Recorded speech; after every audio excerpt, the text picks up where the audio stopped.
There are 8 information aspects in the familiar map. Vladimir Mironov asks, why stop there? His answer is not another semantic gloss for the same 8 cells. It is a redefinition of what an aspect is. Take every 4-type subgroup generated by 3 interdependent Reinin traits. Treat its shared way of processing information as an aspect, and the result is not 8, but 140. That number is easy to dismiss as proliferation, but the important question is sharper. What has happened in the step from a formal subgroup to an information aspect? Has a new semantic domain been found? Has a group response been measured? Or has a combinatorial structure been given a new name? This episode reconstructs Mironov's argument from Russian sources alongside the St Petersburg experiment that tried to make aspect semantics observable. The aim is neither translation nor endorsement. It is to identify the exact point at which a larger map must earn its meaning.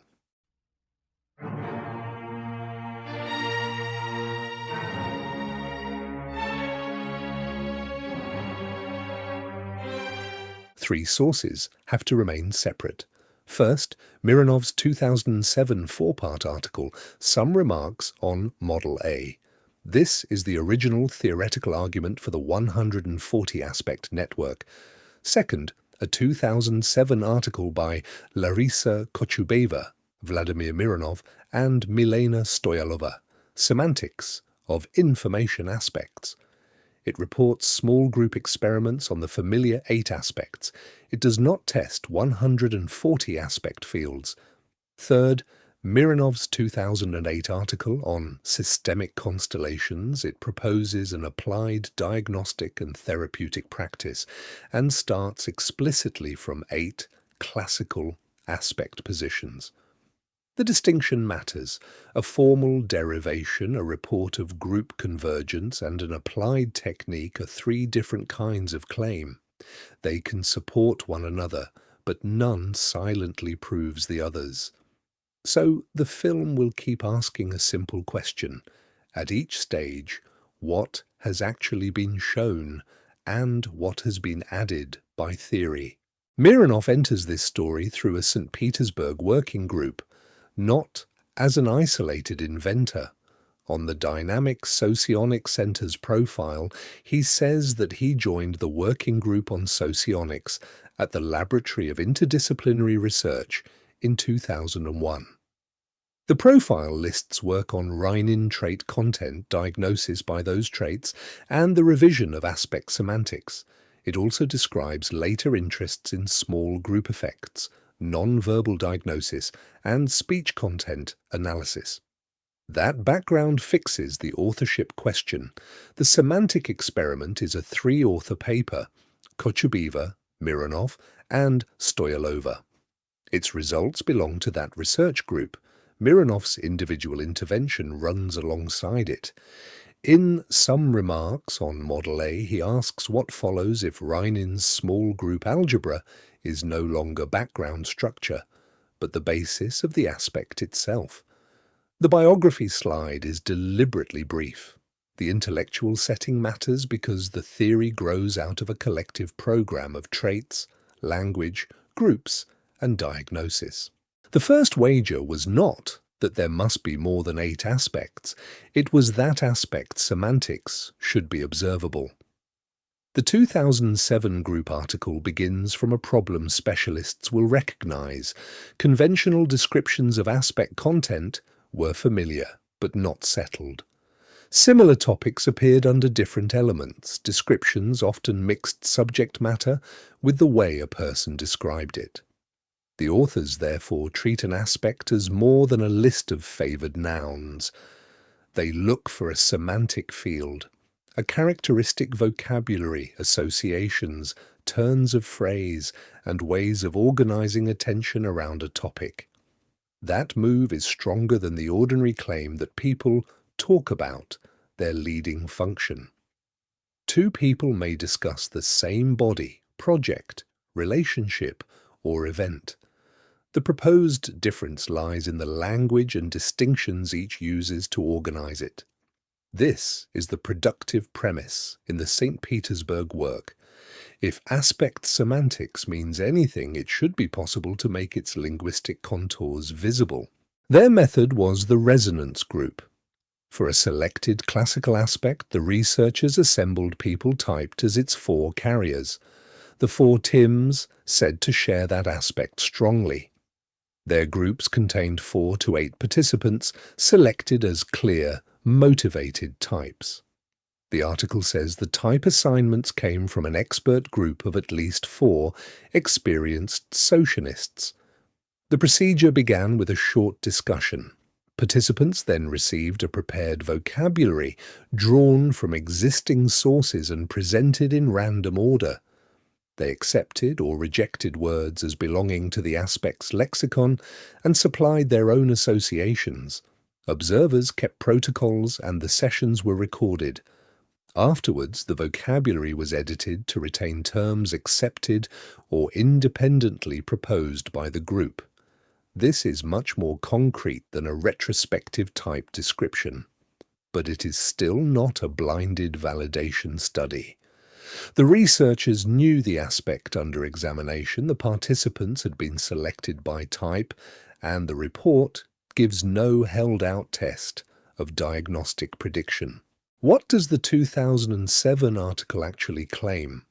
Kochubeeva, Mironov, and Stoyalova report that members of a resonance group converged on the language of the tested aspect.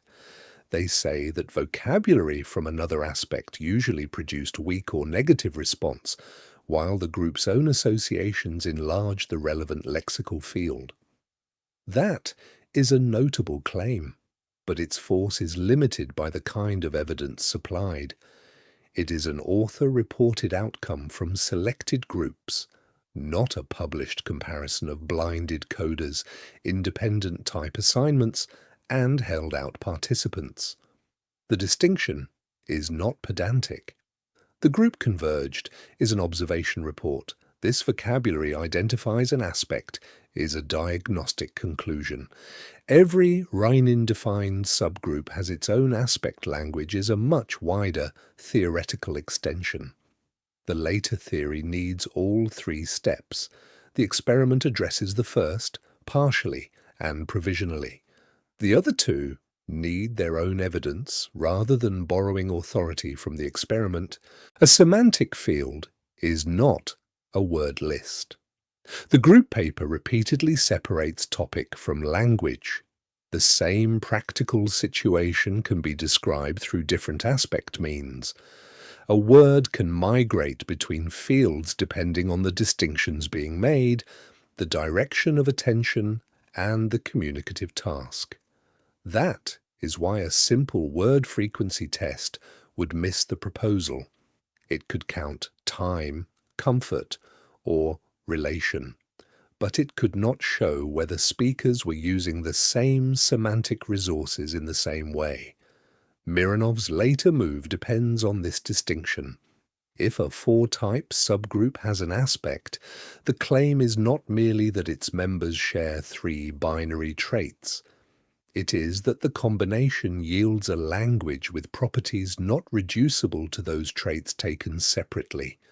That is a genuine theoretical possibility, but it sets a high evidential standard.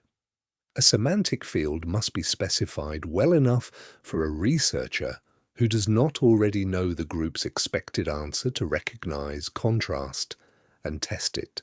The experiment's own restraint is one of its most useful features. The authors do not present their lexical fields as absolutely precise. They describe an intermediate stage of work and explicitly allow that a vocabulary could change across cities, social groups, and periods. That is a serious point for any later English transmission.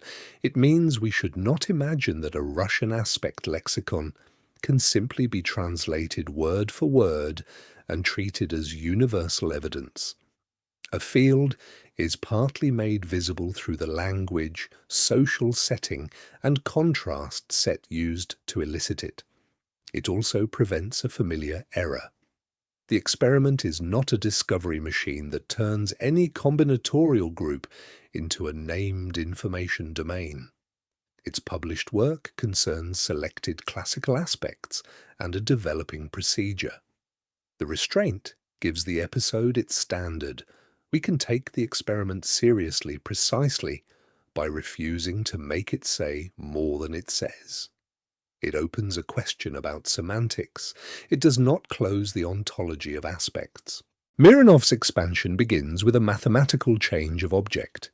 He takes a Reinin-defined small group, a partition of the sosion by two bipolar traits, equivalently by three mutually dependent traits.